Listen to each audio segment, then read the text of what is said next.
আসলে ঘোড়াশালা দেখাশোনা করে যে দুজন, ওরা কাল রাতে ঘুমিয়ে পড়েছিল। তখন কোথা থেকে একটা সাপ এসে কামড়ে দিয়েছে। কিন্তু এখানে সেই নতুন লোকটার কি দোষ?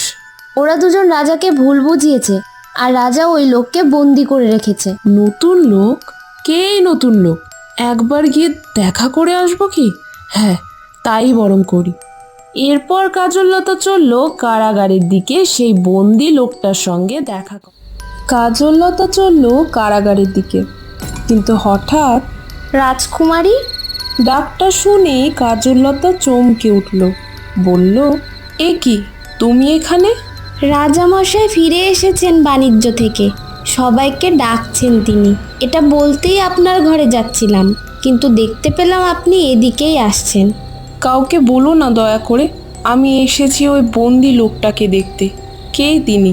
ওসব পরে হবে, এখন চলুন আগে রাজামশাইয়ের সাথে দেখা করবেন, চলুন। কিন্তু ওই লোকটাকে তো দেখা হলো না। আমার কাছে একটা বুদ্ধি আছে। বুদ্ধি? কি বুদ্ধি? রাজামশাইকে আপনি যদি সবটা বুঝিয়ে বলেন, তবে তিনি নিশ্চয়ই ওই লোকটাকে মুক্ত করে দেবে। দাসীর কথাটা কাজললতার বেশ পছন্দ হলো। বলল, বেশ, তবে তাই হোক।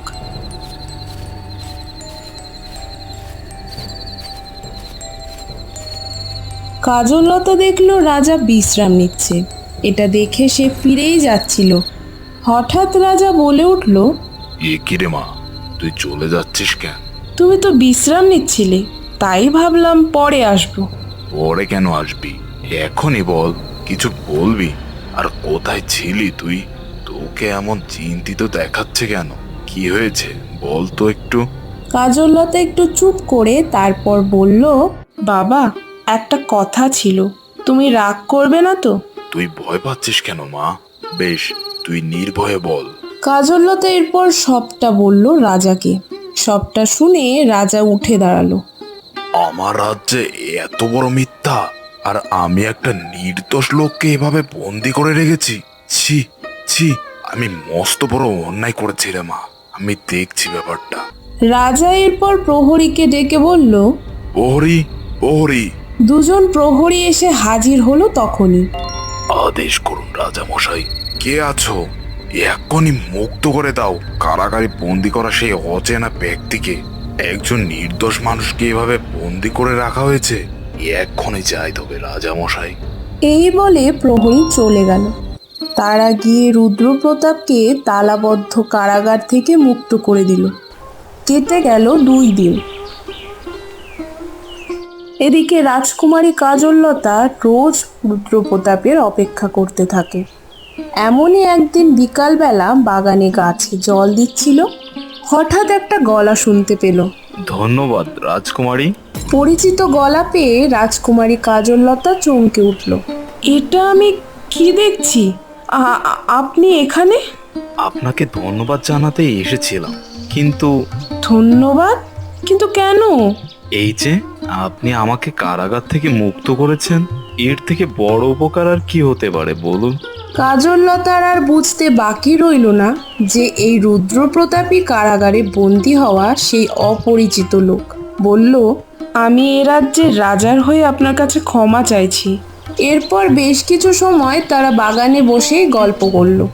দূর থেকে মাধবীলতা এটা দেখতে পেল। এগিয়ে এসে বলল, কাজল, তুই এখানে বসে গল্প করছিস, সেটাও আবার এই ছেলেটার সাথে? তুই ভুলে যাস না, তুই এই রাজ্যের রাজকুমারী। কেবল কাজললতাকেই নয়, সাথে রুদ্রপ্রতাপকেও কিছু কথা শুনিয়ে দিল। বলল, আর তোমাকে না বাবা কারাগারে বন্দি করে রেখেছিল? তুমি এখানে বসে রাজকুমারীর সাথে গল্প করছো? তুমি জানো না রাজপ্রাসাদের কারো সাথে এভাবে দেখা করা যায় না? অবশ্য জানবেই বা কি করে, কখনো তো রাজপ্রাসাদে প্রবেশ করনি হয়তো। মাধবী, এভাবে রাজ্যের অতিথিকে অপমান করা যায় না, উনি এ রাজ্যের অতিথি।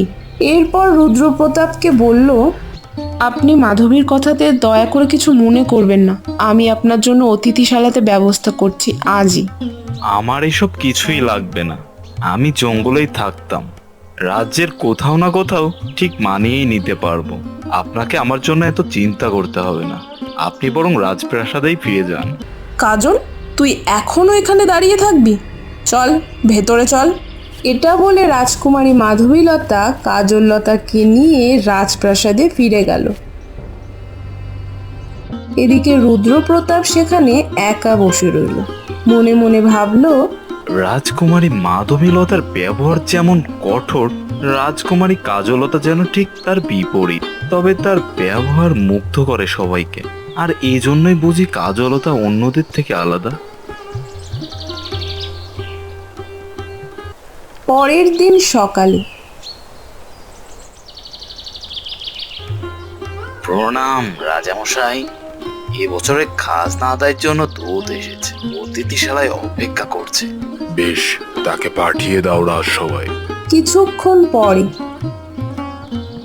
প্রণাম রাজামশাই, এবছরে খাজনা বাবদ 100 স্বর্ণ মুদ্রা ধার্য করা হয়েছে।